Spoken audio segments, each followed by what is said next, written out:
Let me ask you a question, and this is a question addressed to the British government and to the United States government and to all the other Western powers out there. If you deem the situation so bad in Bahrain to send charter planes to evacuate your nationals, to evacuate your citizens from Bahrain, why do you not deem the situation bad enough?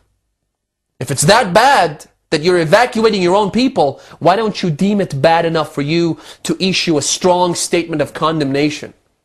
Again, I swear to God, I'm not involved in the political aspect of this. This is not what I'm talking about.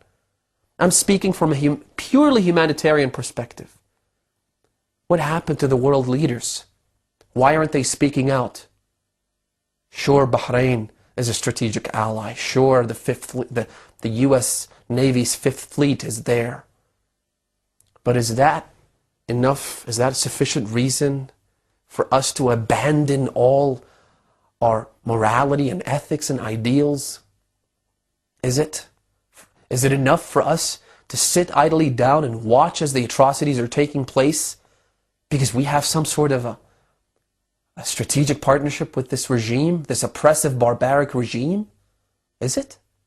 Because let me tell you something, if it's stability you want in the region, then you're never going to get any kind of stability when you have this kind of regime oppressing its people like this.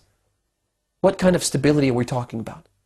You can't have stability when the rulers of the country are ruling their subjects with an iron fist, killing nurses and doctors, and kidnapping injured people from hospitals.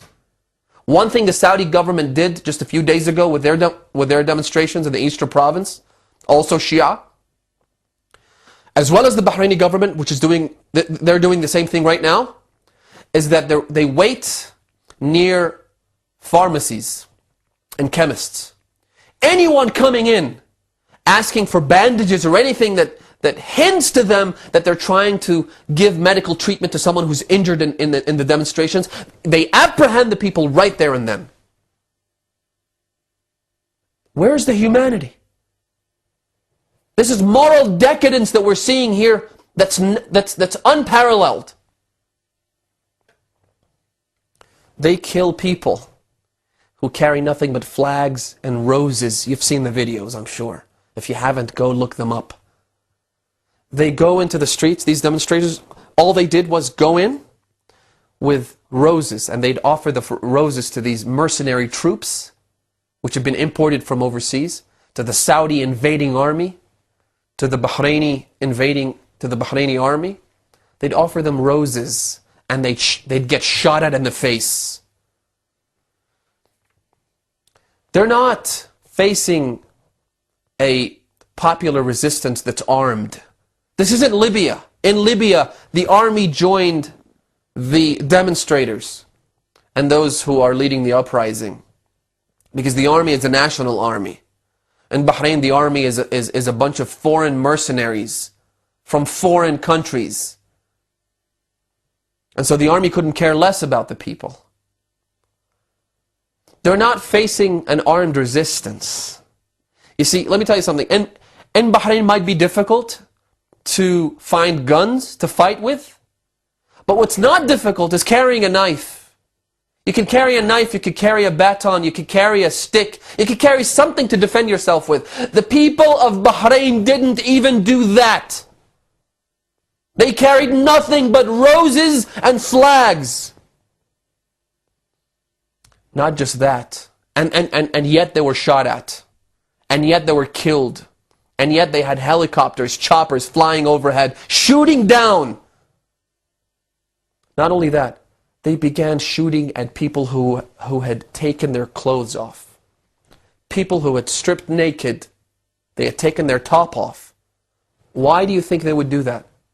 To show that I have nothing with me. I have nothing on me. All I carry is my chest and my head. You want to take that? Go ahead. That's the message they're conveying. And they're raising their hands and calling out, Silmiyyah, peaceful, peaceful. And they'd get shot at anyway. The most peaceful demonstrations, in my opinion, the demonstrations in Bahrain have been the most peaceful demonstrations in recent times, if not in the history of mankind.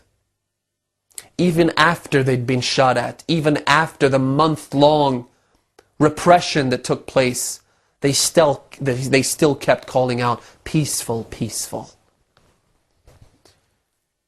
Where are the world leaders? Where are the international NGOs? Where are all those human rights organizations? I ask you.